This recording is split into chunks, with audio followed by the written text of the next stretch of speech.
So, this starts our series, Thanksgiving month. Go ahead and, what's the first one?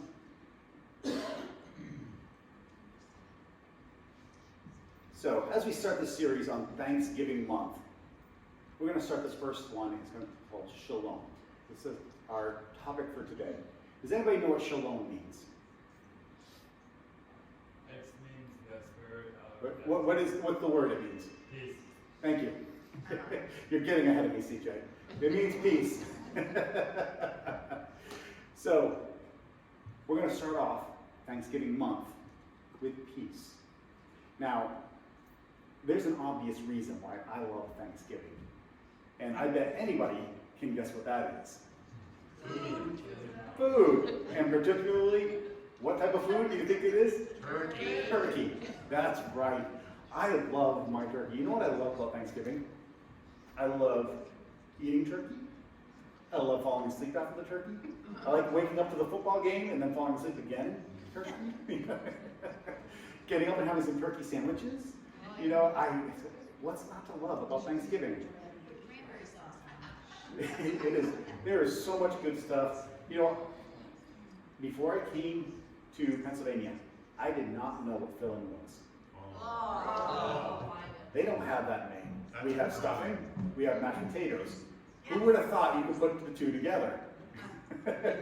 Now, I like them both separate, but I do like them together too. It's pretty awesome. So, when we talk about Thanksgiving, very simple. Thanksgiving is the giving of thanks. You will see the word Thanksgiving all through the Bible. But it's not talking about the holiday. This didn't come till way after Bible times. It was talking about the giving of thanks. In 1 Thessalonians chapter 5, verse 18, it says, "In everything give thanks, for this is the will of God in Christ Jesus for you." Now, I want you to understand something. Context is so important as we read the Bible. Because you can read this and be like, yeah, we're supposed to give thanks. And think like, yeah, I give thanks. When something good happens, I'm giving thanks. But we need to realize where Paul was when he was writing these things. When he wrote this particular verse as a part of a letter that he was writing to the believers in Thessalonica, and we need a little backstory to understand where he's coming from when he says this. You see, when Paul wrote this letter, he was believed to be in Corinth. Now, prior to this, he'd been in the city of Thessalonica, and while he was there, this whole city turned against him. They actually went searching for him, and they went to the house where he was staying, and he happened to not be there. And so they took the guy who owned the house where he was staying at and dragged him through the streets. So after this happened, the believers there, for his own safety, sent him away. Said, "You need to go, because they are going to kill you." So he went on to Berea. Now, the Bereans were much nicer people. They were very logical people. When they heard the word that Paul had to preach to them, they actually said, "Okay, we're going to go away. We're going to study the scriptures and see if it actually says what you're saying." And they would actually go home, read the scriptures, find what Paul was saying for themselves, and then come back to learn more. But you see, those people from Thessalonica, they weren't happy enough that Paul had left their city. They sent people to Berea to stir up crowds there and get more people to chase him out. So Paul gets chased out of Berea too. Then he goes to Athens. And he gets mocked in Athens. After Athens, he goes to Corinth. This is where he wrote the letter from. And in Corinth, he was hated as a religious zealot by his own people. So, realizing this, everything he's just been through in the past 2 years, getting chased out of city after city, people hating him for what he's preaching, hating him for what he represents, hating him for who he is. And then he says, "In everything, give thanks. For this is the will of God in Christ Jesus for you." See, it gives a little more meaning when we know where he was at when he wrote this, doesn't it?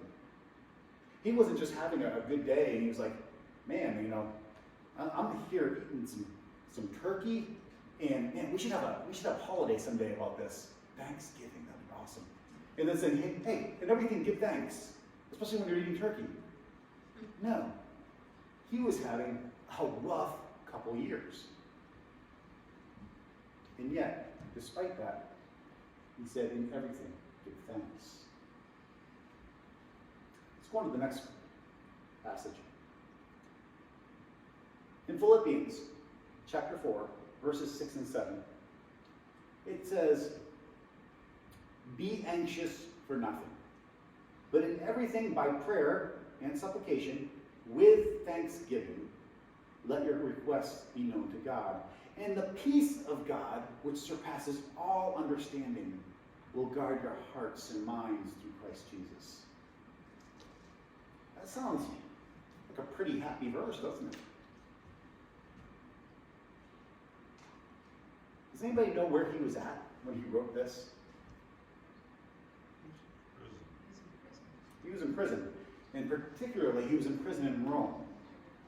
This is important. I'm going to show you why. He's writing to the Philippians, the people from the city of Philippi.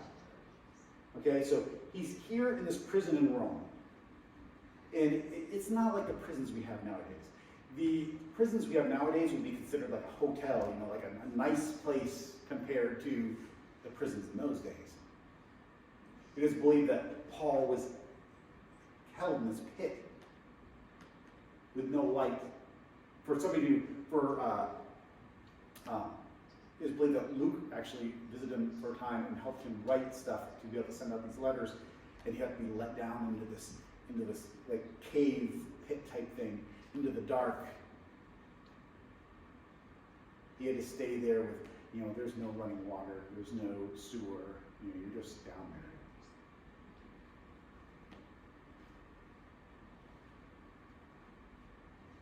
And he's writing to the people in Philippi.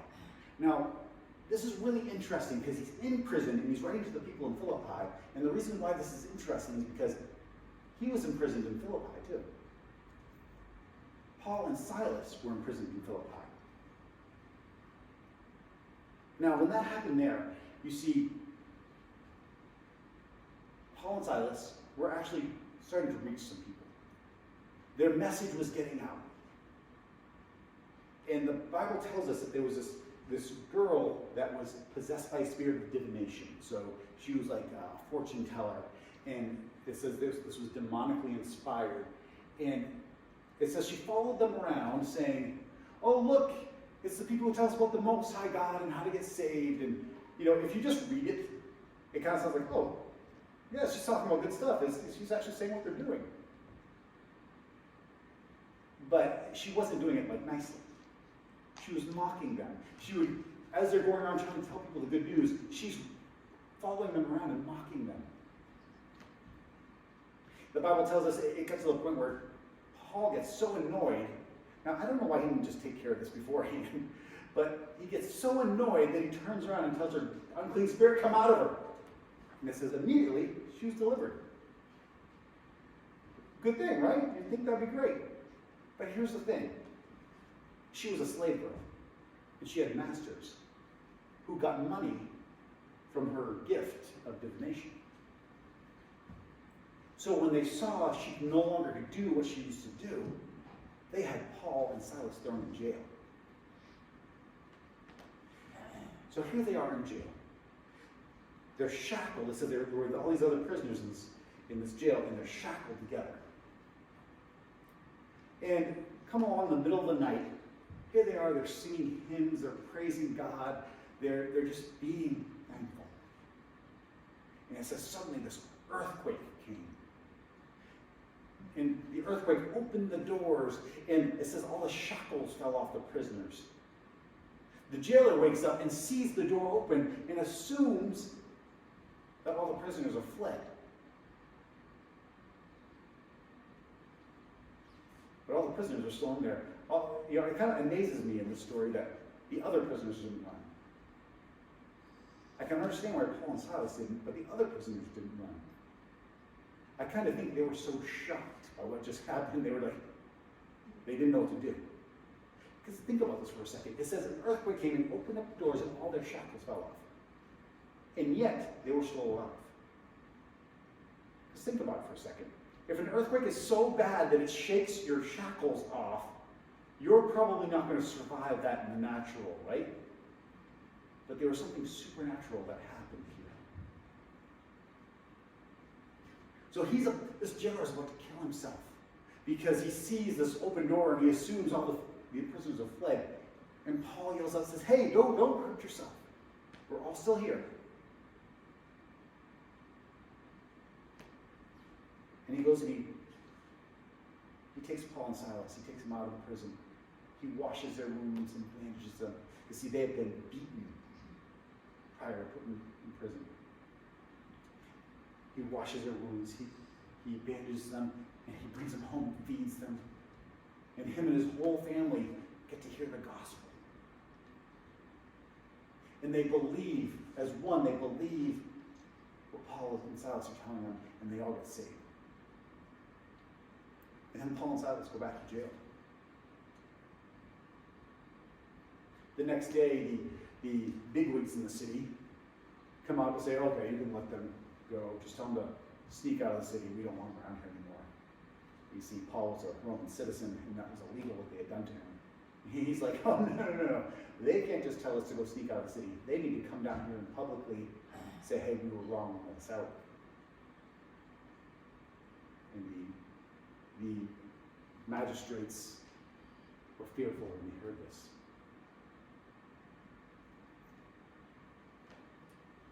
You kind of get into the headspace of Paul a little bit, because we all think like, oh, Paul is so perfect. He could just leave and let bygones be bygones. Now, I think Paul was a little ticked at this point. He's like, no, they better come down here and apologize, is basically what he's saying.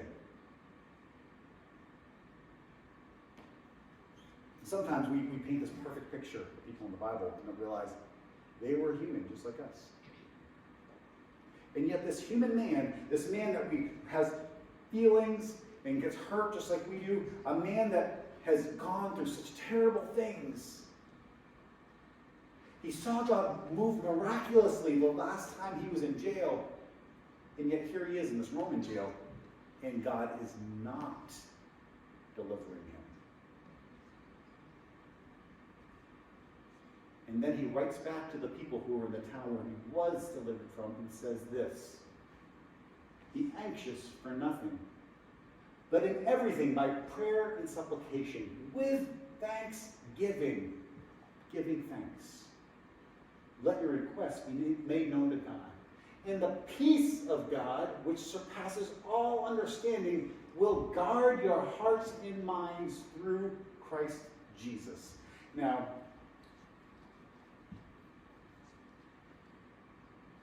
we need to zoom in some on this peace. But I want you to realize something that's happening. In this giving of thanks, and the peace that's released through it, it says it will guard your hearts and minds. The Bible talks about roots of bitterness. And it warns us to get rid of any root of bitterness in our life.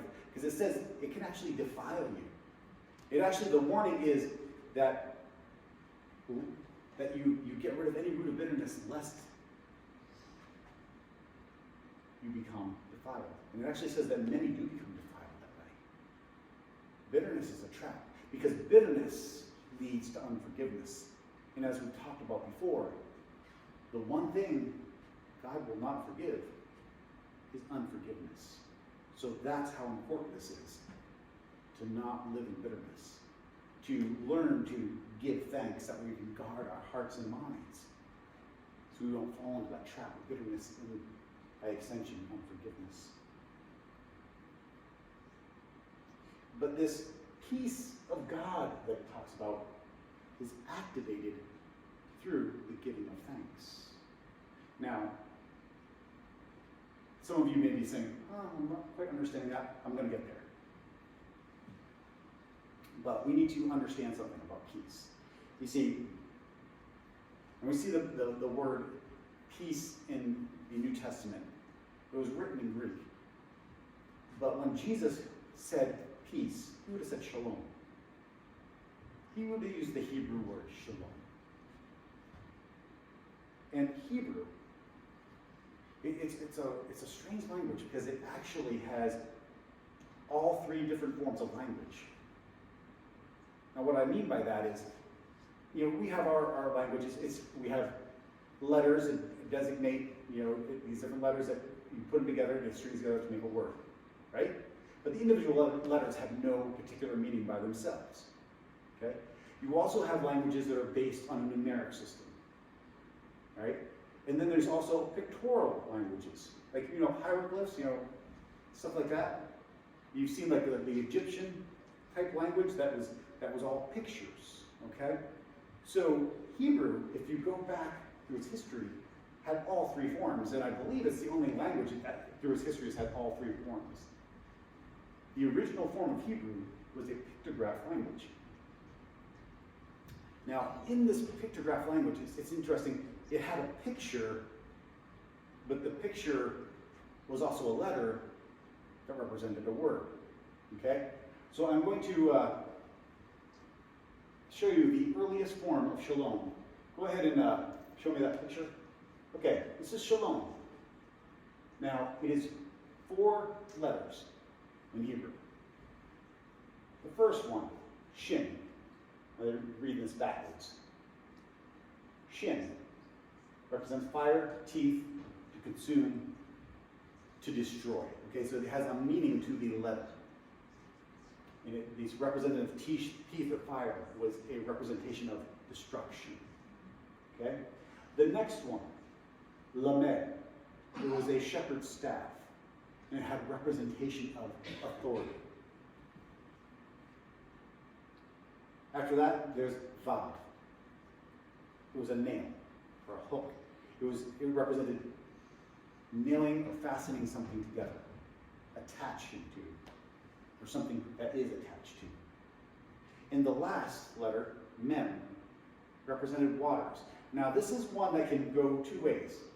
It can have a peaceful, as far as like the waters of life type, or it can have the destructive connotation of chaos, confusion, okay? So it has this connotation, you have to put it in context, and in this connotation it's going to be the negative connotation of destruction, of confusion or chaos. So in this, you put this all together, Hebrew scholars will tell you that this is talking about, when it says shalom, it's talking about the destruction of the authority that is connected to or attached to chaos. The destruction of the authority connected to chaos or confusion. When I first heard this, the first thing that popped in my head is, what does the Bible say about confusion? Anybody know? Anybody think of the verse? God is not the author of confusion. Exactly. If God is not the author of confusion, the converse would be, you think, okay, then the enemy, Satan, is the author of confusion. And when we're saying shalom, we're talking about the destruction of the authority that is connected to confusion or chaos. Now, when Jesus came and died on the cross, what does the Bible say he is? It was the word peace. He is the what of peace? He is the Prince of Peace. And this is why. He came and destroyed the authority, the powers in high places, the enemy, Satan. He destroyed the authority that was connected to chaos, that was connected to confusion. So, as I learned this and I began to look at all the verses where it talks about peace, this gave me a whole different view of what the Bible says about peace. It's not this passive like, oh, let's all have peace, and it's the in our thinking, peace is the absence of war. It's the absence of conflict. But that is not the biblical view of peace, in most cases. The biblical view of peace is an active force that destroys chaos. I think a good working definition would be the Spirit of God, which destroys the authority connected to chaos.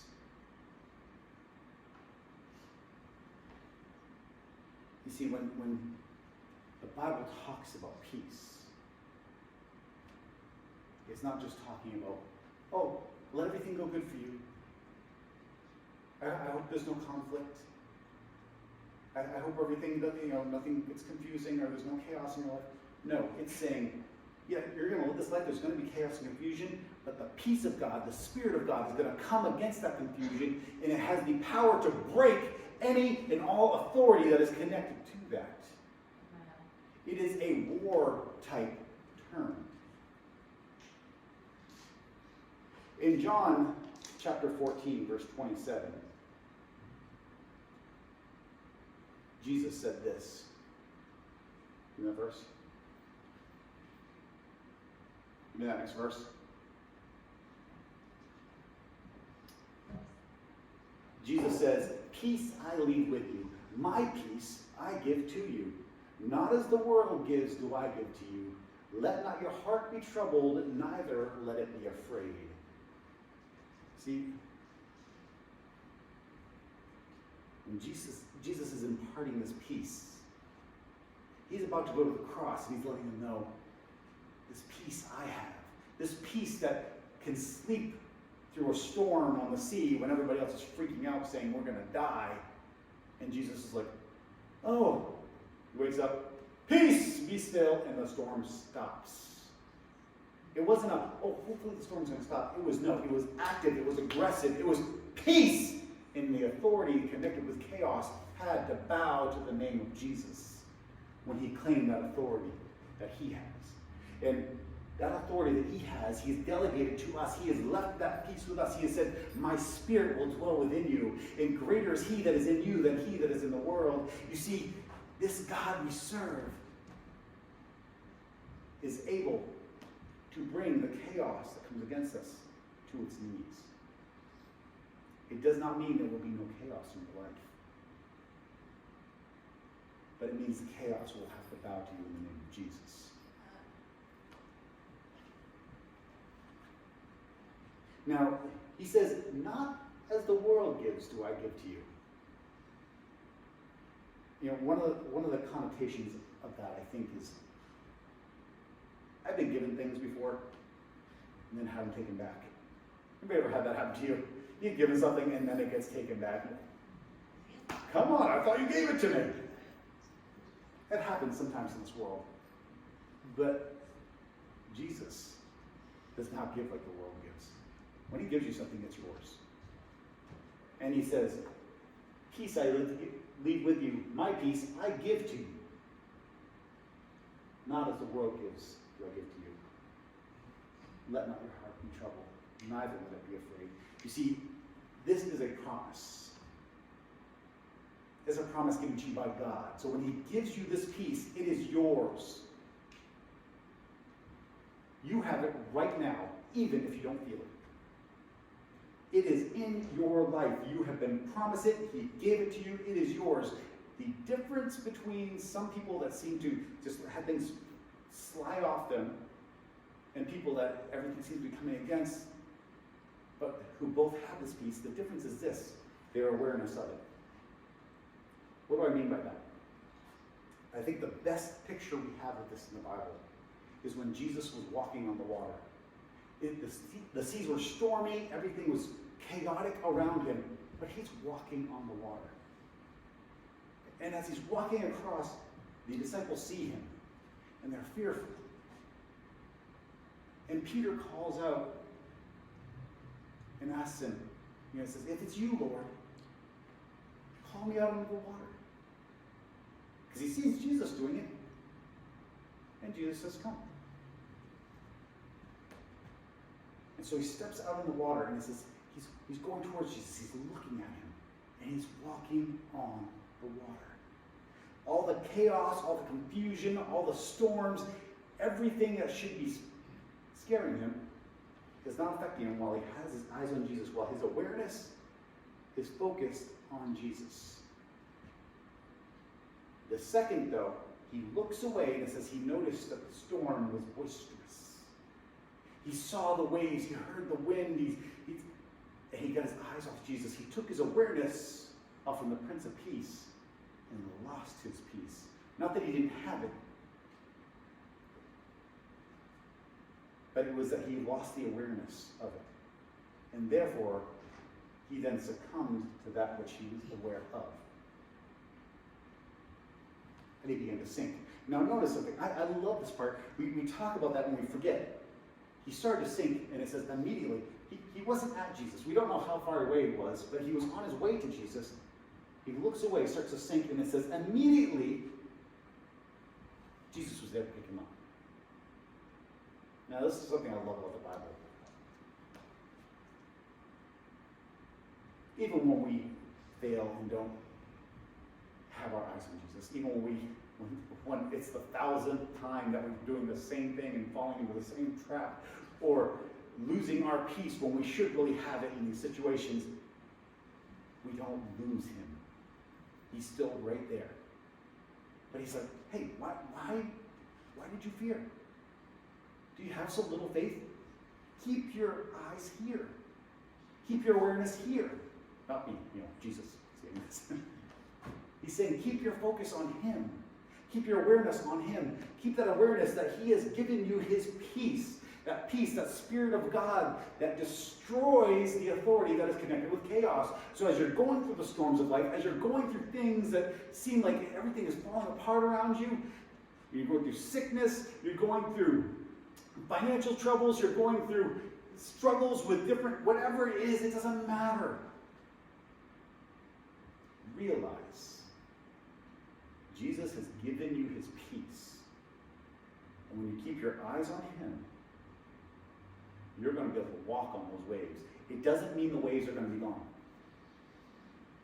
When Peter stepped out onto that water, the storm was still going on. Sometimes God steps in and stops things. Awesome. I love those times. It doesn't happen often. Lots of times he'll let us go through the waves. He'll let us walk on water and we keep our eyes on him. It's a learning experience for us. It is something that helps us grow. Because if he just came and stopped everything, the second something bad happened, man, we would be whips. He did not come to raise up a bunch of children to be wimps.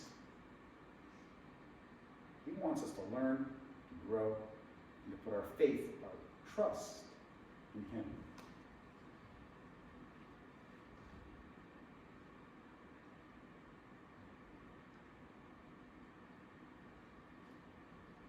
So for Peter, he had to keep his eyes on Jesus to experience that peace. And as we go through this life, it is, let's go back to or actually go to the next verse. I have it, the same verse again. With thanksgiving, let your requests be known to God, and the peace of God, which surpasses all understanding, will guard your hearts and minds through Christ Jesus. Now, I'm putting an emphasis on thankfulness. That's not the only thing it mentions. Prayer, supplication. It's saying, having that in an attitude of thankfulness. Going about your day and being thankful even when things are going badly. That focuses your eyes on Jesus. When you go through whatever you're going through, and regardless of the problems going on, you focus your mind on saying, you know what, God? This is not the way I want it. Things are tough. Things are not turning out the way I planned. But I'm thankful to you anyways. That brings our eyes on Jesus. It gets our focus and our awareness on him. And that's when that peace of God becomes becomes expressed in our lives. Can I take just a moment more and just give you a practical example? I'm going to do something that they tell preachers not to do. Okay, because I want to talk about something, a real experience that has happened here. Okay, I want you to understand my heart in this, because I'm going to share something, and I'm going to share my feelings, and my feelings were not godly. Okay, so realize when I say this, don't feel any condemnation in this, because it was me that was in the wrong. Okay, so yesterday we had our work day. 9 o'clock comes around, and I get over here.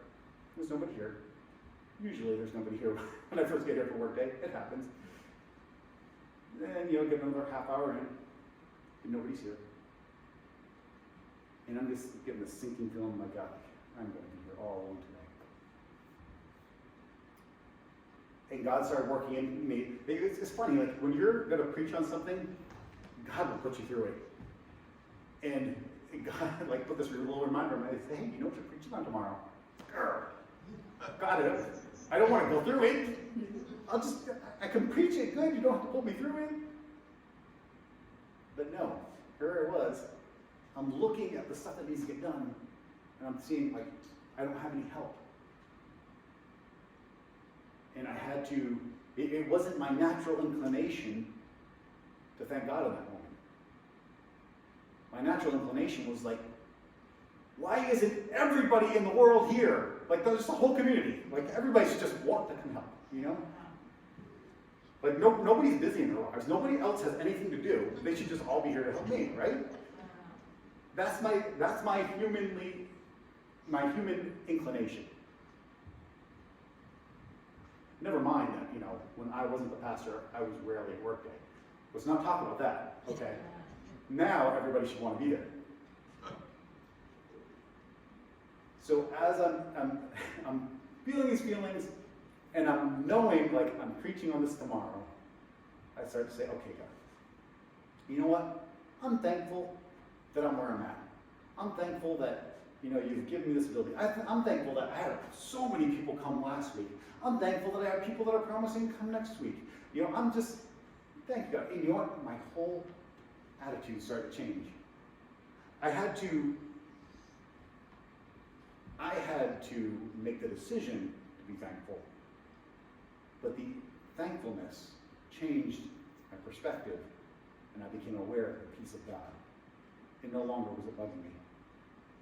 And within probably a half an hour of me really saying, okay, this is it. I need to not be a hypocrite and put into practice what I'm going to preach, what I'm going to preach. Within a half an hour, my son showed up to help. And a little later, Beth showed up. Then Christina showed up. And later, Jen showed up. People came to help. It was awesome. And we got a lot done. And for me, I got to exercise the spiritual muscles yesterday and practice what I preach. This is something we all go through. You guys have been coming here enough that I feel comfortable letting you know that, hey, I'm human, just like you, and we have these struggles we have. As we seek to get our minds to a place where we are thinking on Christ and believing the way we're supposed to believe, that we're taking those thoughts captive. It's a process, And just like you, well, maybe you have, I don't know, but I haven't arrived yet. I'm still working. But I'll tell you what, when we get this, when we come at life with thanksgiving throughout everything, we get to experience life on a level that most of the world will never understand. Because we can go through tough times and still be at peace. And you know what I've found? I'm going to end with this. I have found that when I'm doing good at this, when I'm doing good at being thankful despite the circumstances and everything seems to be falling apart, and people see everything in my life is falling apart, and yet I'm thankful, and that peace of God becomes apparent in my life, that's when people outside the church are looking at me and going, there is something different about you. Because the world doesn't have that. Realize that outside of Christ, that's not available to you. That authority connected with chaos has the right to inflict the chaos until you come to Christ and he breaks that right.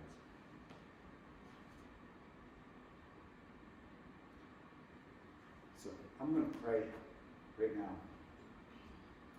And really, this is something you have to activate. You have this, but you need to take the steps to become aware of it. If that makes sense. So I'm going to pray that the very next time something starts going rough, that you remember the sermon. That you remember, hey, I need to be thankful. And that as you step into that, as you make the decision, because you won't feel like it. If you do, what's wrong with you? No, you won't feel like it. But as you make the decision to do it, you will experience a peace unlike you felt before. Father God, I thank you so much that you promised us that peace that surpasses all understanding. That you, Lord God, are that Prince of Peace. That wars for us in times of chaos. I thank you, Lord God, that you made that promise. That peace has been invested in each and every one of us. And I pray, Lord God, that you would give us an attitude of thankfulness in all things. And the next time things are going rough, that you will remind us that we are still to be thankful. That you would remind us, Lord God, that thankfulness is the key to unlocking that peace of God in our lives. Is the key to realizing what you've invested inside of us. Thank you, Lord. We give you all the glory. In the name of Jesus. Amen.